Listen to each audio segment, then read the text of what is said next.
Hello' হয় কোনে কৈছে? মই প্ৰতিমায়ে কৈছোঁ। প্ৰতিমা?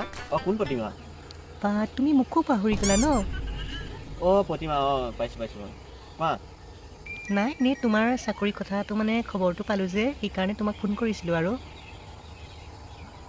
হয় নেকি? কোনে ক'লে চাকৰি পাইছা বুলি? নাই ঘৰত ওলাইছে আৰু দেউতাহঁতেও কৈছে সেইকাৰণে তোমাক খবৰ এটা লওঁ বুলি। চাকৰি পোৱা নাইতো। সেই আমাৰ ঘৰত আকৌ ওলাইছে তোমাক দেউতাই কৈ আছে তুমি চাকৰি পাইছা। অঁ মই তোমাৰ লগত থাকিব বিচাৰোঁ এতিয়া। থাকিব বিচাৰা মানে? এতিয়া মই এইবিলাক নিবিচাৰোঁ। মই বহুত ভাল পাইছিলোঁ তোমাক জানা নাই হায়াৰ ছেকেণ্ডেৰীত, কিন্তু তুমি মোক চাকৰি নাছিলা কাৰণে পাহৰি গ'লা।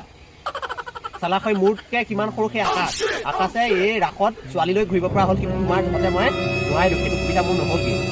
এতিয়া চাকৰি পালোঁ কাৰণে তুমি আহি গ'লা। হ'ব আৰু তুমি এইবিলাক কথা বাদ দিয়াচোন, একেটা কথাতে কিয় লাগি আছা? কি বাদ দিম? এই ৰিপন শইকীয়াই যে এবাৰ যি সিদ্ধান্ত লয় নহয়, আৰু নেক্সট টাইম হাতী মৰিলেও সলনি নকৰে। মই আৰু চাকৰি পোৱা নাই হা, মোক নেক্সট টাইম আৰু যাতে কল নকৰা।